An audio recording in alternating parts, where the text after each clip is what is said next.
Hi guys, welcome back to my channel. So it's our third day here in Coron. At yung tour namin ngayon is Calawit Island. Actually, CCTV. Wait lang, nag-i-intro pa lang. And ako na daw yung magbablog, sabi ng pamangkin ko. And then initially talaga yung naisip namin na tour is yung parang through boat, kaso 2,500 each, 9 kami na adults, so mga around 22,500 yun, no. Tapos kagabi may nakilala kaming driver, si Kuya Rico. Lalagay ko na lang yung number ni Kuya Rico dito.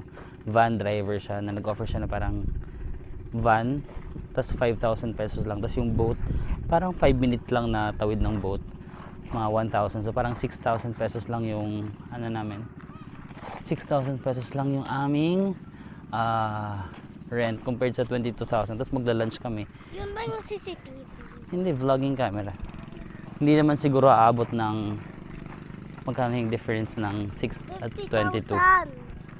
22 minus 6, magkano? 16,000.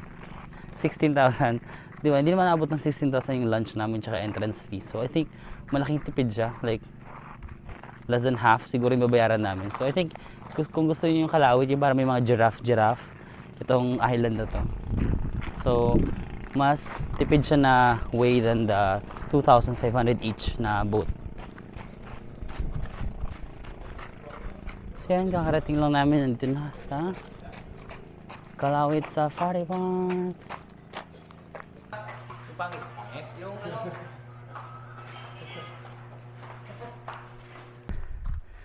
So ang entrance pala guys, for adults 300. Tapos environment, magkano yung environmental fee? 100. So 400 na yung entrance per person. Tapos kung sasakay kayo dun sa, ang tawag dun sa ano, shuttle, truck shuttle, additional, wala, di ko na ano, 125. So yung mga seniors lang yung pinasakay namin, tapos kami maglalakad na lang.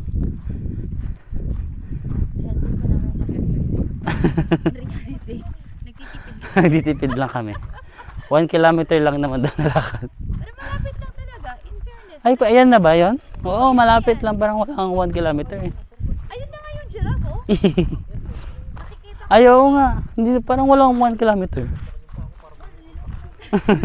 Niloko lang para sumakay sa truck. Parang 125.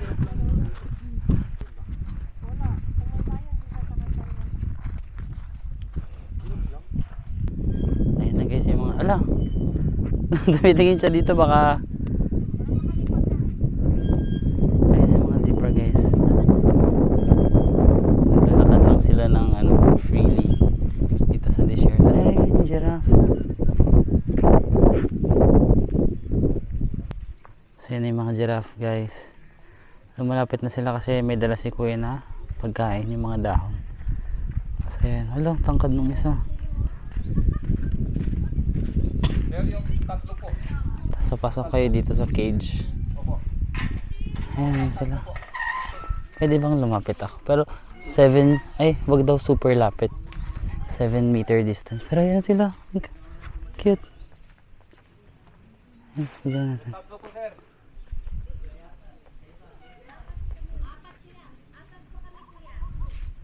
Yung mga giraffe.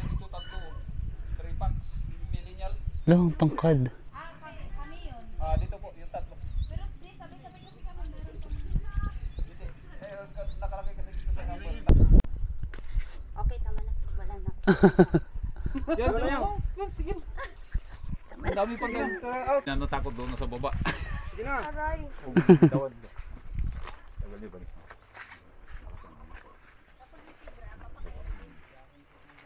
Yeah. Yung isa daw sabi niya, pakainin niyo naman ako. Oo. Hindi yan pa ka, hindi. Ma'am. Oh, yan di ma'am, itong mababa. Opo. Ma'am, ito po. Itong mababa. Ala! Ang parang maliit para makakain. Ayun, mali, kain ka na. Nakagawan ka. Yung maliit na aagawan. Hello! Dali, isa to. Thank you. Thank you. Ay, sorry. Kuha pa tayo.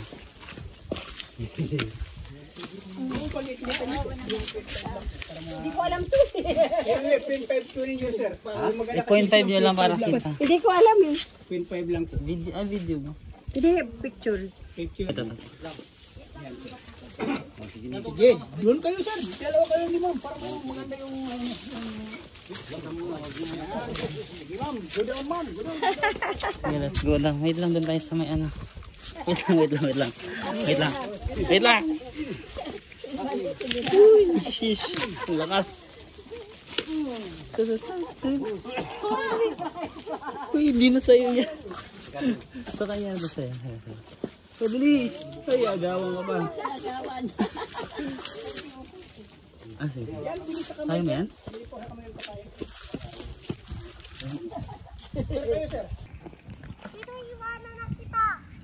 Umiihi yung giraffe. Ito yung baby giraffe. He loves me kasi binibigyan ko siya kasi ang tatangkad ng leeg ng iba. Itong baby hindi siya makaabot. Kaya nilapitan ko siya, no? For friends. Ito, umiihi na yung giraffe. Ang laki ng leeg. Ay, ang laki. Ang haba, no? Ay, tas meron mga deer. Pero maliliit yung deer dito. Compared sa parang deer sa Nara Park. Or mga baby deer pa to. Hello. Okay.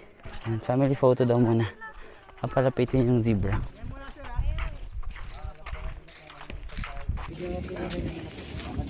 Ano yung mga zebra? Dili lang dito tayo sir, dito tayo. Dito po tayo. Pangalan yan mo. Pero identify lang dito yung babae na yung lalaki. Yung lalaki po, very clear pattern. Nagkakagawan sila. Ay, ang bully nung isa. Ayaw niyang magpaano. Ay. Ang bully nung isa, inaalis niya yung mga kumakain. Gusto niya silang. Ito freshwater crocodile yan from Mindoro yan. Kaya Mindoro crocodile po yung kalaki. Oo, naman yung iba. Wala, hindi sila makakain.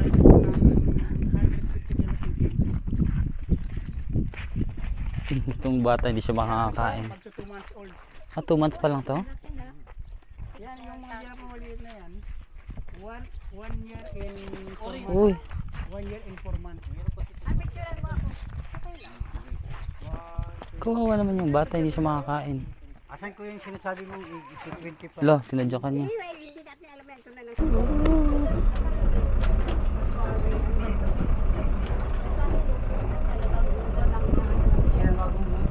Porcupine.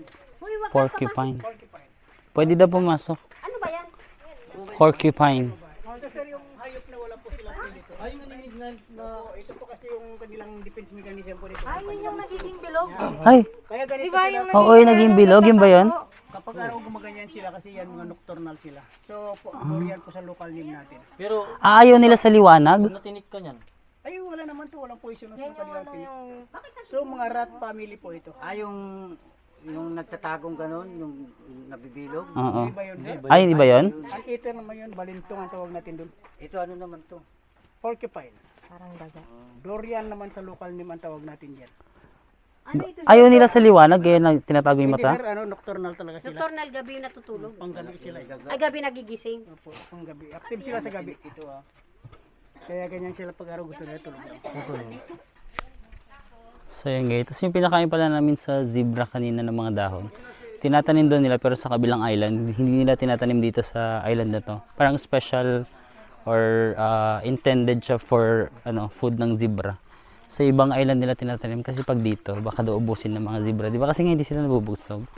Parang sabi ng, I'm not sure kung tama yung pagkakaintindi ko, 30 kilos yung kinakain nila everyday.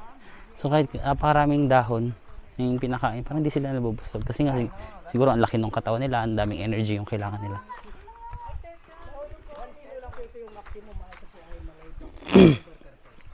So, kaya po ito natin pinapakita sa inyo ng mga turista para po malaman natin yung lalaki at yung babae. So yan. Alahin ko yung lalaki. Yung palatandaan po kasi ng lalaki, ito malalim. Malalim yung... Okay. Tapos okay. hindi mahaba yung kanilang tail ikumpara sa babae. Pag babae flat lang. Yung babae po flat siya, tapos short tail. Yan. Mm. Ito po yung curve na to, yung purpose nila sa babae. Para Para sa kanilang kung pag-limit. oo. Yan. Ganyan sila mag-meet. Kaya mahaba yung buntot. Under the water naman po sila pag nagmimit nito. Ito po ay Malaybax river turtle. Smallest turtle in the world. Mm. Pwede nyo hawakan. Dito na agad. Pero may delikado tayong turtle dito sa Pilipinas, yung mahaba yung kanilang liig, flat nito. At mahaba ang liig. Hindi na, Bi, hawakan, Bi. Picturean ka. Malikot ito. Ito po yung hindi malikot ito. Ano ha? Yan. Ganun lang hawak mo ito. Picturean mo si Dylan. Dalawang kamay. Ganyan. Bitawan baka mabasag yung shell niya. Harap rito kay... Lumalabas na yung ano, Bio. Like hamburger, pwede yan. Ninja turtle. Balik na natin. Pagbitaw, Tapos, bitaw ay. po. Yan. Thank you. Okay na po. Anong kinakain? Hayop mo. Civet cat. Ano? Musang. Civet cat. Civet cat. Forest coffee. So pag namumunga na po yun, pinipitas nila yung bunga ng kape, kapag kung saan Parang natatakot siya. galing sa portion na yun. So doon din kinukulikta yung kanilang coop na ginagawa. Hello. Talaga? Hindi linkis. Kung linkis. Ha? Yung gagapusin ka. Okay. Yung pipilipitin ka dito. Yun ang pilipitin ka niya. So ano ito bali po yun yung python na ito. 21 years old na rin po yan. Ay, 21 wala silang poisonous. Iba. Pag tumatagal, nawawala yung poison nila? Wala talaga yung ganitong klaseng python. Okay. Pero ang delikado lang yan pag makakagat. Okay. Ayan. Hala, nagising na siya. Daniel is iba. Nagbabalat siya, guys. Tapos every time daw na nagbabalat siya, mas lumalaki yung katawan niya. Yung skin niya. Ang laki. Yung balat na pinagpalit. Hala, nagising siya, oh. Yung talagang ginagawang bag, yung babalatan mo at patayin mo. Tapos itong python daw, hindi siya poisonous. Pero ang papatay daw siya, pag kinagat kanila, pipilipitin kanila hanggat hindi ka siguro makahinga ganan. Hindi poisonous yung kagat, pero siguro strong yung pang pilipit. Sa car? Dito? Dito sumakit tayo ng ewan ko kung ano to. Truck.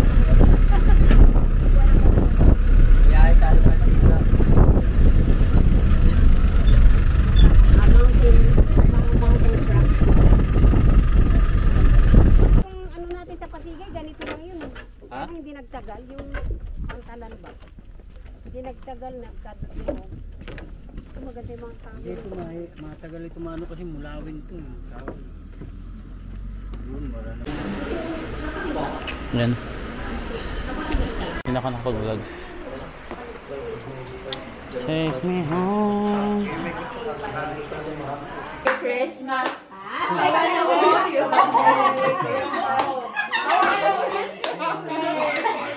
May choreography pa.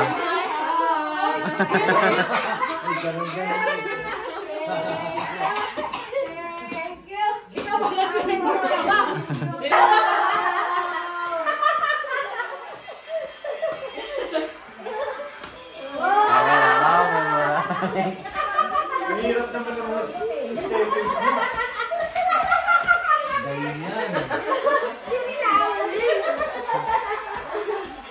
Kakasugot ako nila sa tuhod.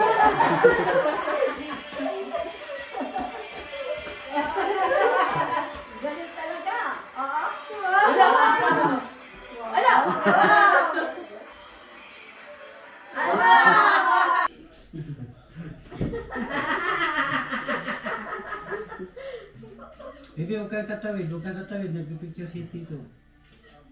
I'm good. Smile lang yan. Kama itong ni Pia.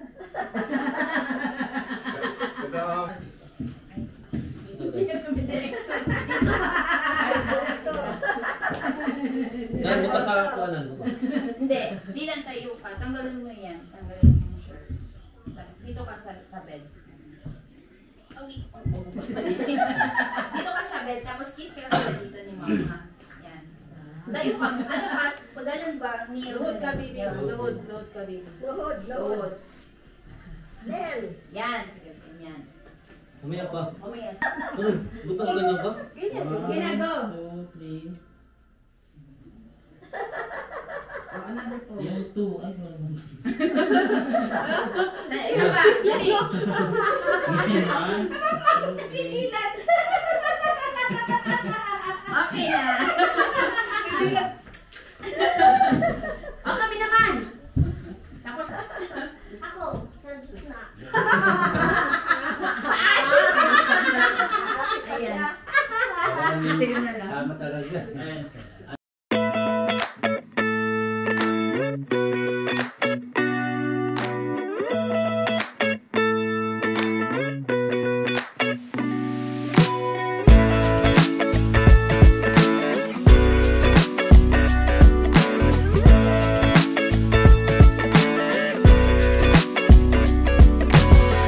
Under the heat, I'm half awake. I've been hung up on yesterday.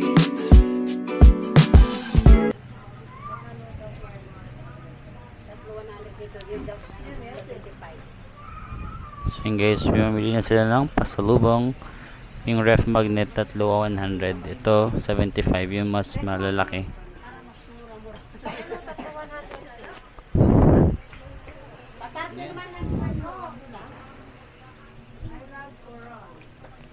Ayan, mga turtles.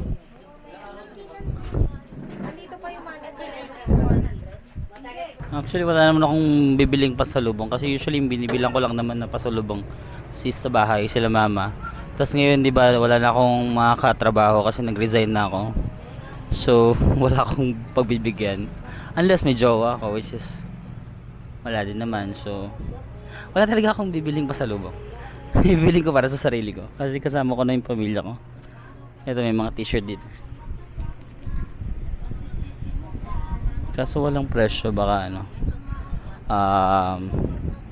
negotiable. Dati may era ako na mahilig ako sa mga ganitong shirts, pero currently wala ako sa ganong era. Pero marami akong ganyan sa bahay. Hindi ko pa masyadong nasusot lately. Mahal pa rin. Konti kasi yung option dito, so wala kang choice kundi bilhin kahit mahal. 200. Ayan, 250. Ano ba? Ayan, huwag mong sirain. Nagsalita ka lang. Balikan natin. Oh! Vloggers! Pwede mag-vlog ka. So, ito. Ano yan? Koron. Ito, koron. Asan ba yung magandang makikita mo? 250. Pag pogi yung bibili. 300. Sa lubong dito. 250 daw. Tart. Tart. Banana chips. And ano ba to? Peanut brittle. Pero kung malikot pag nakasira ka pa ba, iiwan mo ba ito? Hi guys, so it's our last night here in Coron. We're staying here at Coron West Town Resort. So we stayed here for 4 days and 3 nights for the whole trip. And yeah, magsuswim na lang ako for last night kasi bukas uwian na. So I'm just gonna relax na lang dito sa kanilang swimming pool, and that's the hotel at the back. Yes, and guys, thank you for joining sa aming family Palawan trip. I hope that more family trips to come. But usually tinatry namin once a year, pero this year parang twice kasi nung Feb nag Boracay din kami. But yeah, hopefully more family trips to come, more money so we can do it, Joe. Thank you for joining us sa trip to guys, and see you on the next one. Bye.